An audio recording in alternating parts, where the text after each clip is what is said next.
The budget battle is now in the hands of President Obama and House Speaker John Boehner. Even if they reach a deal, though, can Boehner really convince members of his own party to back it? Our chief Washington correspondent, Peter Cook, is on the Hill right now with a freshman Republican urging Boehner to hold his ground. Peter.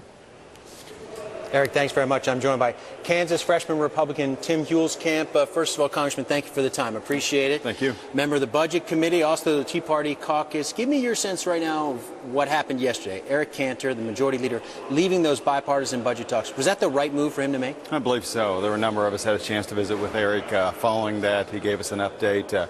The Senate Democrats and the White House continue to talk about tax increases, and that's not going to pass through the House. We didn't get here because we didn't raise enough tax revenue. We got in this situation because we spent too much money. So I think it was a great thing and sent a strong message of what Republicans are about. So he's put the ball in the court of the President and House Speaker John Boehner. What is your level of confidence that at the end of the day, Speaker Boehner is going to come up with a deal that you and your colleagues are going to be able to support here in the House? Well, we've discussed with leadership three key principles. That's cut, cap, and balance, and we need to cut the deficits and cap future spending and pass a balanced budget amendment. I think we have those principles in mind. That's what we're fighting for, and I think that's what it's going to take to get a number of votes to pass this debt ceiling increase. Now, you know, of course, Democrats still insisting that revenue has to be on the table.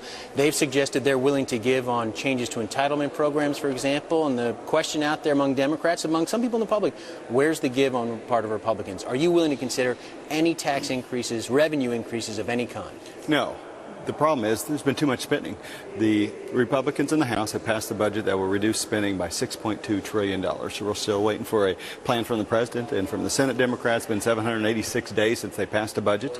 And so we have a very clear plan. Our conference has been very clear about what we need to do. We need to talk about job creation. We do that by reducing the tax level, bringing in more entrepreneurs, and making sure the economy gets going by presenting more certainty. And we can do that, I think, with the House budget, and we're looking for the same from the President and the Senate. You think you can convince the President of the United States to essentially come to your side of the fence on this? You really believe that? Well, the President spent the money. It's his job to find the votes to pay for it.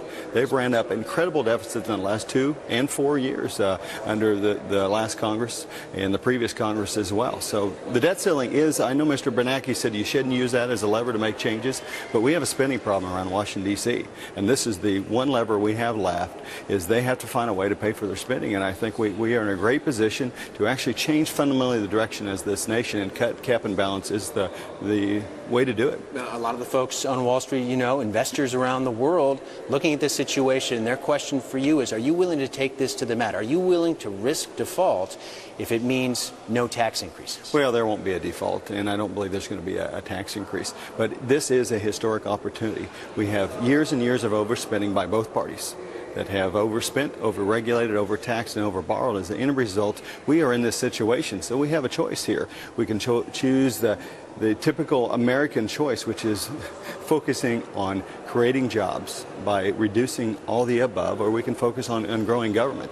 And fundamentally, that's the choice we have here. As a freshman, I'm excited. That's what we came here for, was to face this challenge. And I think we can turn this nation around, and we can get the economy moving again, short-term and long-term. We have to talk about entitlement reform, and that's what we've been doing in the House. And I think what I hear in my district is they're very excited about the possibility of fundamentally moving America in the right direction. Is John Boehner's position as leader of Republicans here in the House of Representatives at any risk right now going into these talks if he doesn't come back with a deal, again, that you can support?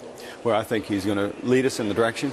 The conference has given a very clear position what we want to do on taxes and spending and regulations, and I'm very excited because I think we have America's best interests at heart, and I think the new crop of freshmen is changing Washington, and that's our goal, is to change what we do in Washington, not be changed by Washington. All right, Congressman Tim Huelskamp, Republican of Kansas, thank you very much for the time. Another perspective.